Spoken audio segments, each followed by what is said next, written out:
Hola, el día de hoy vamos a contarles una historia sobre un tema muy importante que nos concierne tanto como a ti, como a ti, como a ti, como a ti, como a ti. Bueno, es decir, a todos. Este tema es la religión. Pero primero, antes que nada, debemos dejar en claro que a lo largo de esta historia iremos hablando de cómo el hombre ha ido evolucionando y por lo tanto sus creencias y su fe. Todos ustedes aprenderán las características generales de la religión en cada una de las épocas de la historia, o por lo menos, ese es nuestro objetivo. En fin, comencemos. Todo esto comienza en una cueva no muy lejana. Ok, sí, está bastante lejos. Hubo un momento en la historia donde nuestros primeros humanos eran nómadas, es decir, viajaban de un lugar a otro buscando comida básicamente y por la lucha de su sobrevivencia. Si se llegaban a quedar en un lugar por un corto tiempo, se asentaban en cuevas con toda su manada. Su explicación del mundo era todo un misterio, a lo que optaron por creer en atribuciones mágicas de la naturaleza. Familia, tengo un poco de hambre. Iré a ver qué nos aguarda la madre naturaleza. Sale el cavernícola cuidadosamente, en busca de un poco de comida, o quizás un poco de hierbas. Él solo quiere que la naturaleza le dé lo que le quiere ofrecer. Oh, quizás debajo de esta roca puede encontrar un poco de comida, o tendremos que volver a caminar a otro lugar. ¡Guau! ¿Qué es ese gran animal? ¿Es un jaguar? ¿Es un oso? ¡Oh! Es un mamut. Se queda observando otro rato, y ve algo extraño al lado del mamut. Se encuentra una luz brillante nunca antes vista. Tiene un poco de tonalidades amarillas, naranjas y rojas. Se acerca un poco más y descubre que el animal no le teme a aquella, sino al contrario, es respetada, ya que nos acerca la luz resplandeciente. Empieza a sacar sus flechas para empezar a atacar. ¡Yo soy más fuerte que tú! ¡Ah! Mata al mamut y se queda viendo la luz y trata de tocarla. A lo que tuvo que retirar su mano casi de inmediato, porque la sensación que ésta le dio fue un intenso dolor y calor. Tomó un palo y se llevó un poco de aquella luz a su cueva junto con el mamut, aunque le costaba un poco de trabajo cargarlo, pero aún así lo logra. Llegando a su cueva, el viejo sabio se acerca a él y alaba aquella luz. El viejo dice que él antes había visto en sus sueños aquella luz y sabía que en ella se encontraban secretos ocultos y que toda la humanidad le tenía gran respeto. El cavernícola, asombrado, lo deja en el centro de su caverna y todos compartieron de aquella casa obtenida. Mientras fue oscureciendo, no podrían dejar de alabar aquella luz y empezaron a agradecerle a la naturaleza por ese gran descubrimiento, que en ese momento no tenían idea de qué manera iba a transformar la vida de las siguientes generaciones. Posteriormente, el viejo sabio se internó en una de las cavernas y fue a lo más profundo de ella hasta que encontró una pared en la que empezó a plasmar, sin saber por qué, sus experiencias en la casa y encima de ellas tomó su mano, la llenó de pintura y marcó su mano en la pared como instinto de proteger a la manada con un carácter mágico de la naturaleza. El viejo dice: «Joven cavernícola, siento algo que me está llamando. Es aquella naturaleza. Si la tierra lo llama». Para explicar la siguiente época, hay que dejar en claro que las altas culturas de la antigüedad rendían culto a dioses que tenían una estrecha relación con la naturaleza, es decir, representaban elementos de esta. Vemos cómo aún tenía bases de las creencias prehistóricas, pero como todo, la religión también va evolucionando.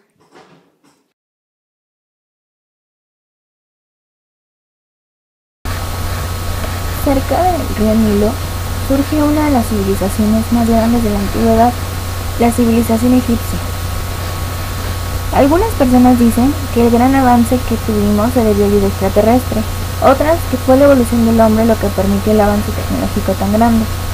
Nuestra vida se basaba en la religión, éramos politeístas y nuestros dioses estaban asociados a la naturaleza. También creíamos en la inmortalidad del espíritu, que se podía lograr si se conservaba el cuerpo momificándolo y el alma pasaba al juicio de los muertos. La momificación era un ritual bastante largo. según Heródoto. Tienen oficiales especialmente destinados a ejercer el arte de embalsamar, los cuales, apenas es llevado a su casa algún cadáver, presentan desde luego a los conductores unas figuras de madera, modelos de su arte, las cuales con sus colores remedan al vivo un carácter embalsamado. Enseñan después otra figura inferior y por fin otra tercera más barata y ordinaria. Preguntan de qué modo y conforme a qué modelo desean que se les adobe el muerto, y después de entrar en ajuste y cerrado el contrato, se retiran los conductores. Entonces, quedando a solas, los artesanos en su oficina ejecutan en esta forma el adobo de primera clase. Empiezan metiendo por las narices del difunto unos hierros encorvados y después de sacarles con ellos los sesos, introducen allí sus drogas e ingredientes. Abiertos después los ijares, con piedra de Etiopía aguda y cortante, sacan por ellos los intestinos y purgado el vientre, lo lavan con vino de palma y después con aromas de los cuales exceptúan el incienso y cosen últimamente la abertura. Después de estos preparativos, adoban secretamente el cadáver con nitro durante 70 días, único plazo que se concede para guardarle culto. Luego se le faja bien lavado, con ciertas vendas cortadas de una pieza de finísimo lino, untándole con aquella resina de que se sirven los egipcios en vez de cola. Vuelven entonces los parientes por el muerto, toman su momia y la encierran en un nicho o caja de madera, cuya parte exterior tiene la forma y apariencia de un cuerpo humano, y así, guardada, la depositan en un aposentillo, colocándola en pie y arrimada a la pared. He aquí el modo más exquisito de embalsamar a los muertos. El método de que se suele echar mano, los que tienen menos recursos, se reduce a limpiar las tripas del muerto a fuerza de lavativas y adobar el cadáver durante los 70 días prefijados, restituyéndole después al que le trajo para que lo vuelva a su casa. El cuerpo momificado se acompañaba con una copia del libro de los muertos, donde se describe el juicio de la muerte. El difunto es conducido de la mano por mí, Anubis, hasta una balanza. En un platillo se encuentra el corazón del difunto y en el otro una pluma. Si pesaba más la pluma que el corazón, el difunto era digno de avanzar hacia Osiris acompañado por Horus. Ambos eran dioses también, alcanzando la inmortalidad. Si era al revés, debía ser devorado por Anubis.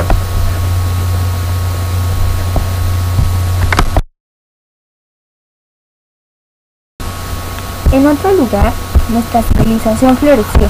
Hablamos de Grecia. La religión para nosotros también jugó un papel primordial en la vida cotidiana.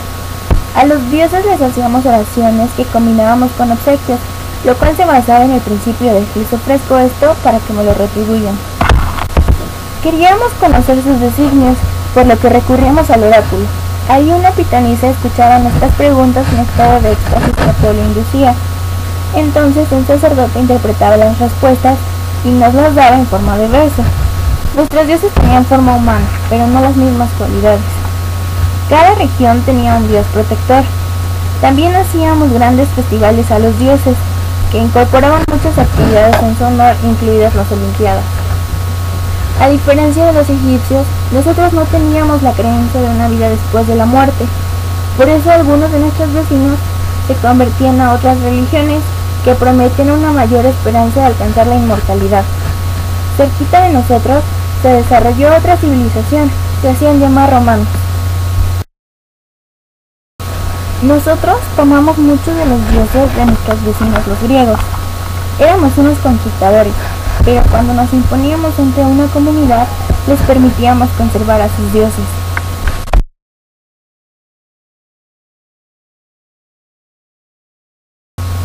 Mientras tanto en América, nadie sabe aún que existimos. Sin embargo, somos una civilización muy compleja. Hablo de Mesoamérica, donde existen muchas civilizaciones, pero todas compartimos similitudes. Todos somos politeístas, y nuestra vida depende de la agricultura. Por esto, muchos de nuestros dioses tienen que ver con elementos de la naturaleza. Tenemos grandes centros ceremoniales y en torno a estos organizamos nuestra vida cotidiana. También realizamos sacrificios. Por cierto, yo me retiro, pues gané en el juego de pelota el honor a ser sacrificado para Tlaloc. Media.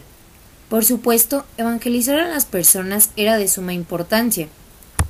Muy bien, el rey me ha encomendado guiarlos por el camino del Señor. No te preocupes, hijo, estás en buenas manos. Pero antes, ve a limpiar la parte noroeste del castillo. Pasa por el campo a cortar la hierba seca, y ya que vas a estar por allá, intenta conseguir agua del pozo de mi amigo el señor feudal de enfrente, para que se bañe mi mujer, que ya ni porque trae todo el invernadero debajo del vestido se le va el mal olor. Ya no soporto su pestilencia. Sí, señor, y después podemos hablar respecto a mi boda con Marianne. Oh, claro, la boda. Con gusto les daré mi bendición. Podrán quedarse aún en el feudo. Al igual que abusar del poder que les era dado por la divinidad. Las personas que no estuvieran de acuerdo con alguna idea de la Iglesia eran perseguidas por la Santa Inquisición. Oh, vaya chicos, jamás creí que por tener sangre judía terminaría aquí. Esto es denigrante. Solamente exigía un poco de justicia con mis tierras y de la nada tenía que entrometerse la Iglesia acusándome de hereje por practicar brujería. Claro, solamente le tapa sus bajezas al rey para seguir gozando de privilegios. ¡Silencio! En el nombre de Dios. Ninguno se arrepiente de sus pecados en contra de nuestro Santo Padre. Deberán sufrir los tormentos para poder purificarse de esas ideas de Satanás. Y las que le estorbaban al gobierno también. Era importante estar en gracia con Dios. Ave María Purísima, sin pecado concebido. Adelante, hijo, dime tus pecados. Padre, nuevamente fui al burdel de doña Elvira. No pude evitar caer en la tentación de esos maravillosos cuerpos y sus chicas. Hijo, el remordimiento por las 3 hijas que tienes no llega a ti. Con los mismos ojos lujuriosos, otra persona podría verlas a ellas. Y el dinero que le niegas a tu esposa para el sagrado gasto, vas y se lo das a esas mujeres pecaminosas. ¿No sientes el arrepentimiento, la vergüenza por dejarte llevar por el pecado de la carne? Santo Padre, ¿en qué momento te perdimos? Pero Padre, usted debe de imaginar. Las personas necesitaban conocer su entorno, encontrarle una explicación. ¡Vaya! ¿Cuántos libros hay aquí? Sí, muchísimos. El conocimiento más selecto del mundo. Me encantaría leerlos.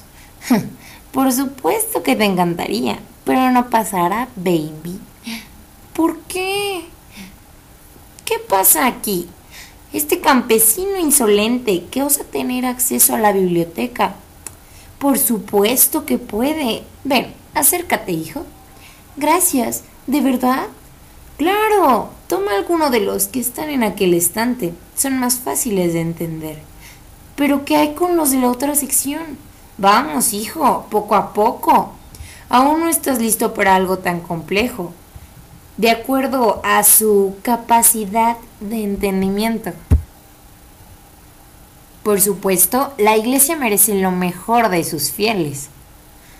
Oh sí, tenemos una iglesia perfecta. Nos complementamos muy bien y hemos conseguido todo este dinero por voluntad de Dios para el bien de toda su santa iglesia. Pero yo no estoy del todo bien contigo. ¿Qué? ¿Me estás terminando? No puedo ocultarle la verdad al mundo. Tú eres tan misterioso, cambias fechas. No va conmigo. Pero es por el bien de la gente, en lo que serían de saber la verdad. El mundo necesita algo en que creer, tener un modelo para que no cunda el caos. Las personas merecen la verdad y los bienes o males que con ella se avecinen. ¡Ash! Me chocas, siempre con tus cosas liberales, que si la verdad. El mundo no tiene la madurez para ir por el camino de la verdad. Perfecto, veo que nuestras diferencias son irreconciliables. De todas formas, ya no me tocabas como antes. Poco a poco sentí como nuestro fuego se enfriaba. No te necesito. Vamos, vete. Yo me quedaré junto a esta pila dorada y muy pronto llegaré al reino de los cielos.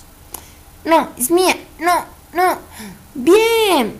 Fundaré mi propia iglesia con juegos de azar y mujerzuelas. Como el diezmo.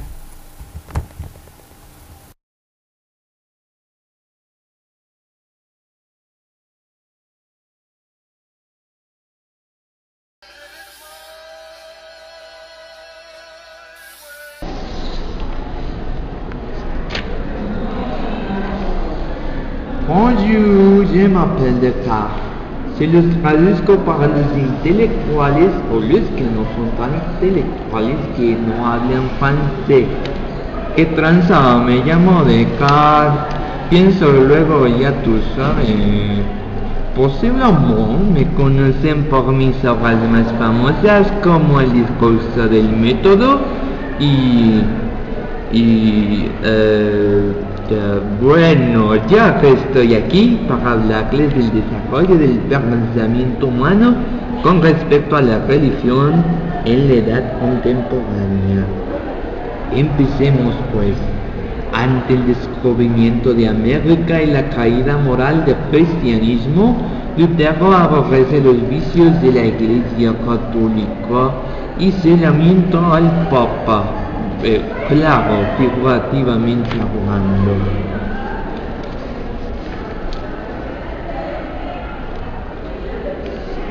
¡Qué horror! ¿Por qué cobran por la salvación? ¿Por qué segura se está saboreando esa chica? ¡Oh, Cristo! ¡Que alguien me explique! Pues porque quiero una casita nueva. Además, hay que darle gusto al gusto. El cuerpo es débil. ¿Se corta? Ya, corta.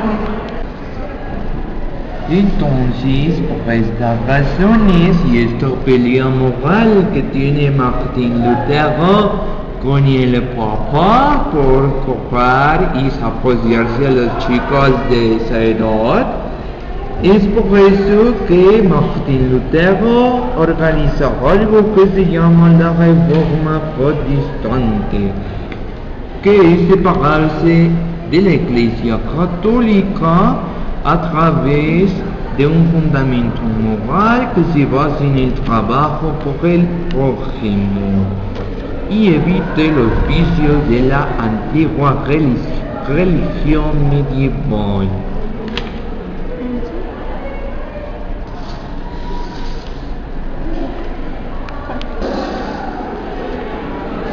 Es por eso que en la Revolución Francesa, a partir del movimiento revolucionario de 1789 en la Bastilla, la nueva República Francesa, basada en la igualdad, la libertad y la fraternidad, impondrá una tolerancia religiosa, dando preferencia al protestantismo y separándose total de las costumbres católicas, entre ellas el famoso calendario gregoriano, creando así un nuevo calendario que le dará identidad a la nación francesa.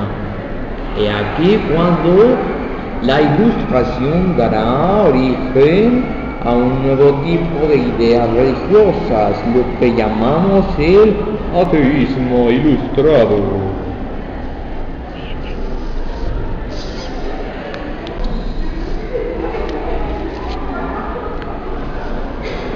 Ante la Reforma Protestante, muchas personas hartas de la frivolidad de la Iglesia Católica ante los problemas sociales, dejan muchos la Iglesia Católica y el Papa se empieza a preocupar. Es entonces que el Papa empieza a organizar el llamado Concilio de Trento, en el que va a limitar a los sacerdotes al estudio del seminario y hará obligatoria la castidad, es decir, que con esto procurará dar un buen testimonio. En cambio, la obra de Martín Lutero al hacer la Reforma Protestante va a marcar un parteaguas en la edad contemporánea, ya que relacionará la religión y el trabajo. Eso lo veremos más adelante en la Revolución Francesa.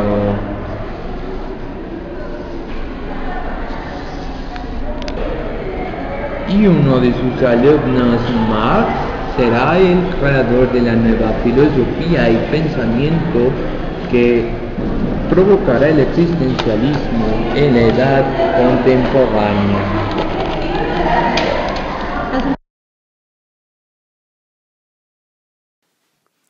La última etapa que abarcaremos es la llamada posmodernidad. Esta época comienza con el fin de la Guerra Fría y abarca hasta la actualidad. Vivimos en ella. Se llega a la edad contemporánea cuando el hombre de la modernidad sufre un nihilismo, es decir, se queda sin metas, sin respuestas, sin nada. Todo se vuelve incierto y no hay posibilidad de obrar a partir de un fundamento sólido. Es la época del desencanto, del fin de las utopías y de los grandes proyectos. Lyotard, un filósofo francés, habló de los grandes relatos y las leyendas, los cuales eran el fundamento de instituciones, pero este término se consideró inaceptable en cuanto a la historia bíblica. Encontramos otro filósofo, Takeshi Umehara, quien dijo: «Es tan difícil hoy en día ver que la modernidad, por haber perdido su relación con la naturaleza y el espíritu, no es otra cosa que una filosofía de muerte». La cerrada percepción de la Ilustración en época moderna ocasionó la necesidad de que los hombres pusieran su fe en otros medios, por lo que, en la posmodernidad, se abren las puertas a todo tipo de religiones, entre más amorfas, mejor. Se rehabilitan rituales, símbolos y mitos. Además, se comienza una cultura de lo instantáneo. Es la era de los feelings. Nada es verdad ni mentira. Todo se diluye. La religión light, llamada así. El punto es que es algo lejano a una religión que impone exigencias y normas de pertenencia y que reclama un compromiso con la Iglesia.